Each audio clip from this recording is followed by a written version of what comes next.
Welcome, folks, to the podcast. And I'm here with Katie, my co host, Katie Rubino.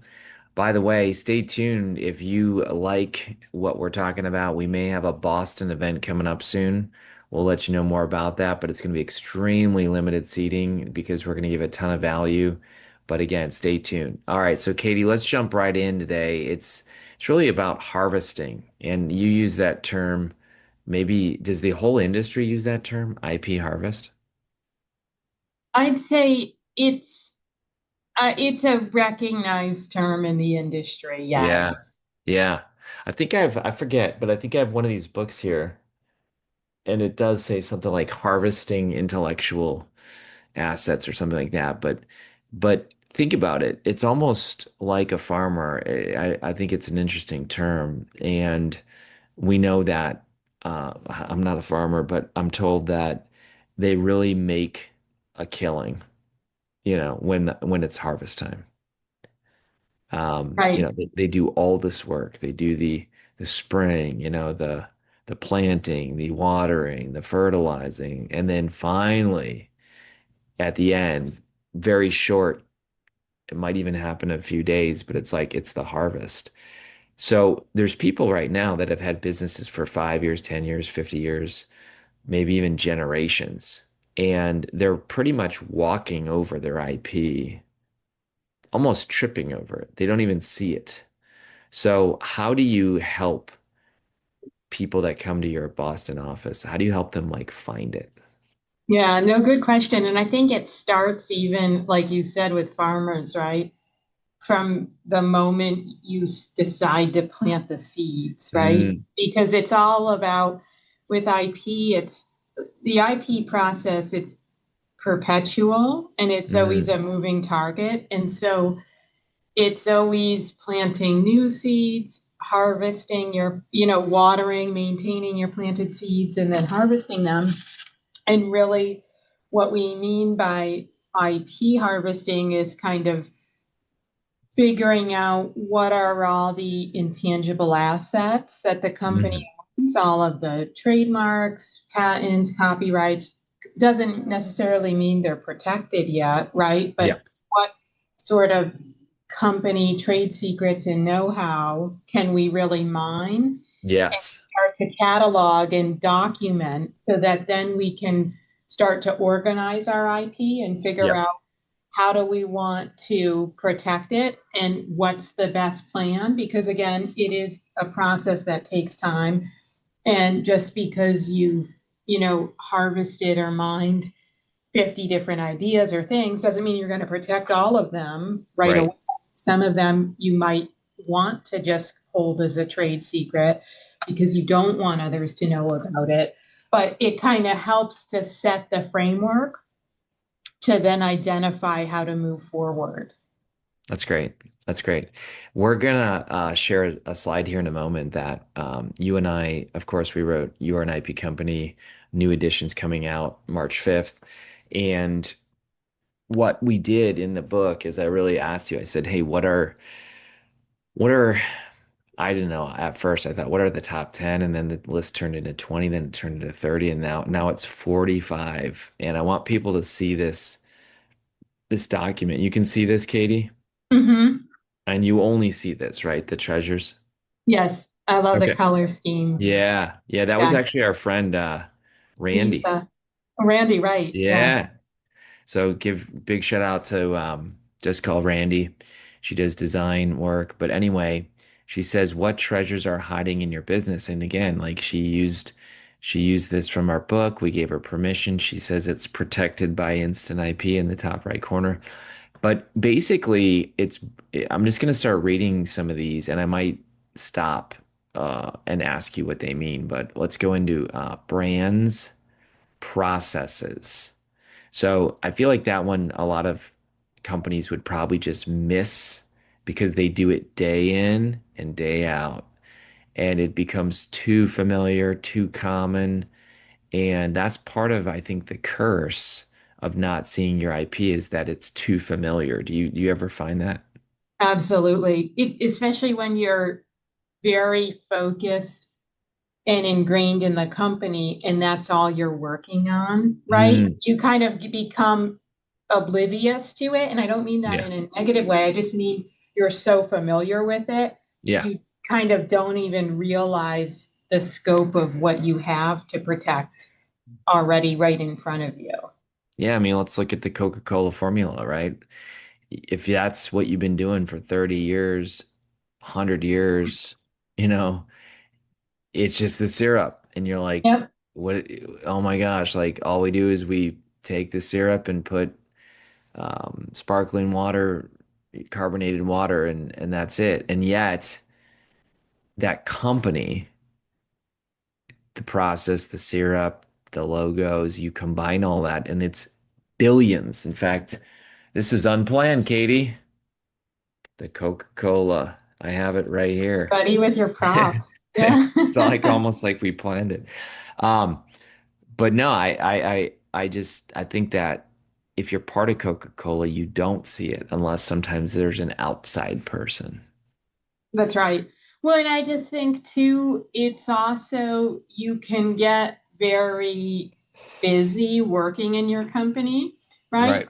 And so you think, oh, this isn't anything special. This is nothing worth protecting. But a lot of times it's those very simple or minor tweaks, right, to the current state of the tech Yeah, that drives a lot of our innovation. And so I always encourage people to really think about those small changes, yeah, right? Because a lot of times that's what really drives the innovation cycle forward. I like that. I got a crazy TV show idea. You ready for this, Katie? Maybe you want to be my co-host. Maybe we need to start a TV station show. But you've heard of the Antique Roadshow where they Yeah, come and they bring in like, hey, grandma had this can and I wonder if it's worth anything. And then they look at it and they're like, oh, this was made in the Civil War and it's, right. there's only five in the world and it's like worth $5 million. And again, it was just sitting on the shelf and all of a sudden the guy like pulled it off the shelf. I think we need to create the IP Roadshow. Oh, definitely. Because it's Huh? just like we talk about in our book, and I thought I had a copy of it somewhere, but Yeah, I got one when we around here. talk about the Rembrandts in the Yes. office, in the Yes. attic, right? Right. The whole chapter Yes. on it. And so it's all about going through all this stuff you've amassed and Yeah. even figuring out what do I have? Because a lot of times too, maybe you've updated a internal worksheet or thinking tool, right? Yes. And so that's something to catalog. Maybe you have a very unique process, right? A method, a set of steps, a business practice. And a lot of times we think about it as they talk about in strategic coach, right? Your front stage and your backstage. Your front Yep. stage being all of your forward facing, right? Yes. Ideas and what you're putting out there for consumers and the public. And so that's sort of one bucket of IP. And then you have all of your backstage processes where it's all the unique steps and methods internally. Maybe it's algorithms, right? How you handle data. Hmm. So it's kind of thinking in both of those lenses about what do we have that's unique and really adds value to our I love it. business. I love it. Yeah. No, you're absolutely right. And even today, I won't say who, but I'm meeting with a very high profile client that basically is coming out with a new book. And what I'm going to tell this client is because somebody on their team said, "Oh, we'll just trademark the book title and I'll nuance that here in a second." They said, "We'll do that in a few months after the book comes out." Now, you can't trademark book titles, but they also have corresponding educational materials, right? So you can trademark like we did for You Are an IP Company. We trademarked it with Frank, who's amazing on your team, at Wigan and Dana. But basically, because we had a title and also a course with the same name, we were able to trademark that. So what I'm going to tell this client, Katie, is don't wait till the book comes out because they are so high profile. It's already pre-selling on all the bookstores. Right. You see what I'm saying? Yeah. Like, There can be strategies about yes, how to protect your book title in different areas when it's being right. used for different sort of services. Yeah, this one's being Exactly. used. That name is being used now with the software that's integrated and stuff. And so I'm trying to tell these amazing people, like, don't wait because Right. I do feel like the higher profile you get, the more a target's on your back and people are watching. Oh, Mel Robbins has a new book coming out like in a few months.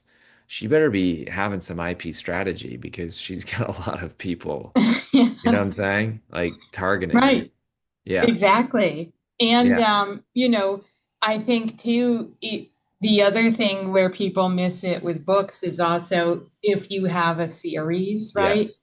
of three or more books, then you can trademark the book title. So a lot of times it's very common to have these sort of series and have people be writing all these books in the series. And so Oh that's yeah. another Hunger angle to think Games, about. Divergent, Harry Potter. Yeah. Yep, exactly. Yeah. So I love what we're saying because some of it is the harvest looking back. Oh, I've been using this for 20 years. But part of the harvest is strategy saying, like a farmer doesn't just wake up and be like, yeah, I'm gonna do soybeans today. No, like they have a strategy of we need to plant X this year, in 2 years Y, in three Yep. years Z, because it's like they're harvesting in the future. That's right. So, Exactly. so I think And that's I think yeah, a big misconception, especially with entrepreneurs, is they think, okay, I filed that trademark, I've checked the IP thing off, mm, right?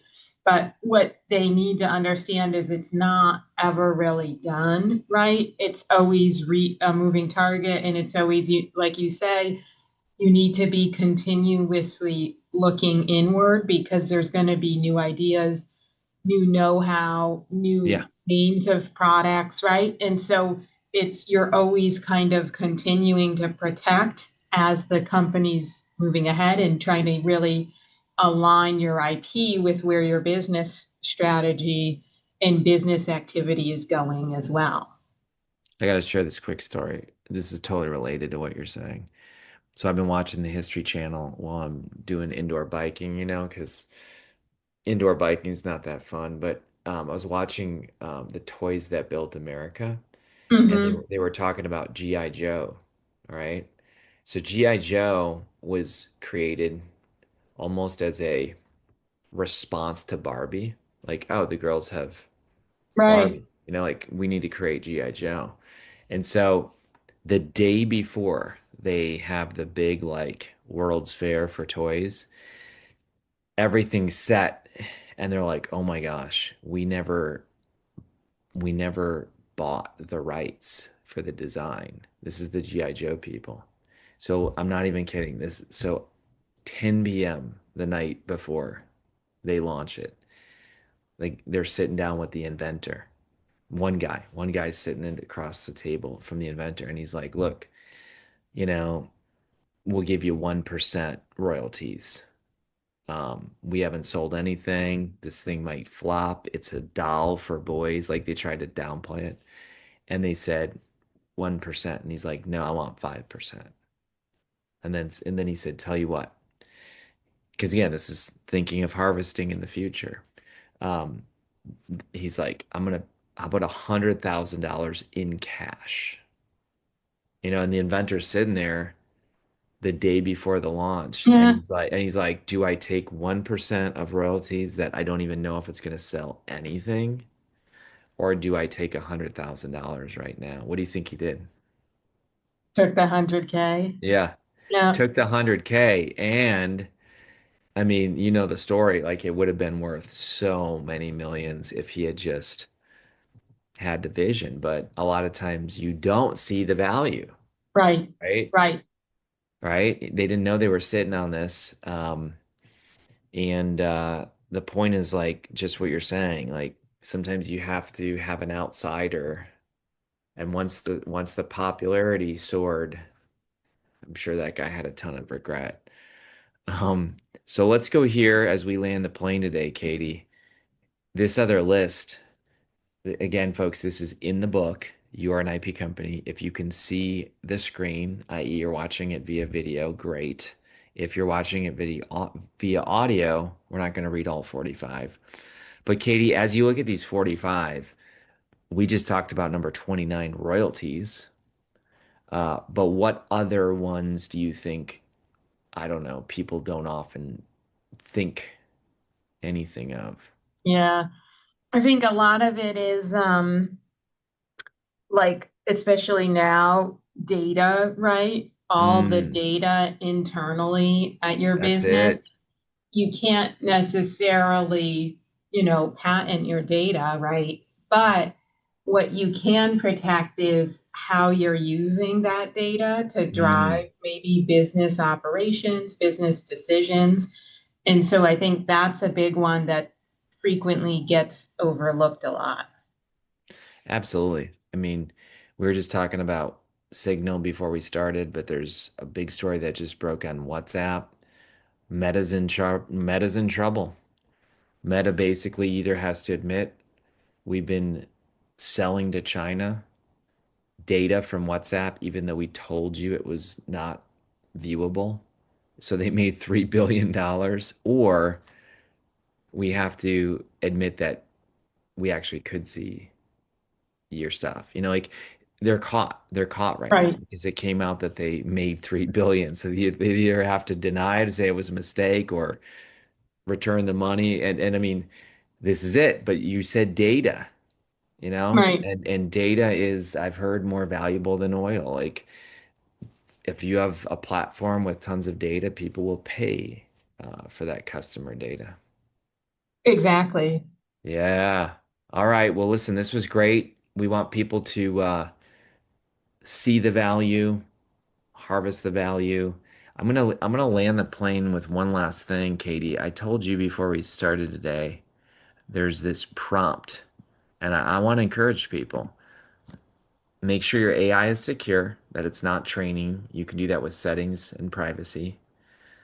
Drop in your manuscript to your book or your website to your business. And here's the prompt, Katie. Find all the pithy IP worthy phrases, graphs, charts, terms that we should protect within our manuscript website. And then I'm looking for 50 of the best. And then I showed you that pre-show, and it just it put them all there. Yeah, that's awesome. Yeah, and I mean, it like anything, you got to go through it and say, well, that one's not great or that one is used by somebody else, but it really in 60 seconds shows you, and then you can go to Wigan and Dana and say, I want these trademarked, or I want these patented, or maybe just I want that first fast layer instant IP. Awesome. So Katie, will tell people to think of May. We'll get the date if we're gonna do that Boston IP lab concept, but it's pretty exciting. Yeah, very exciting. More details to come soon. All right. Have a great day, everybody. Keep protecting your IP. We'll see.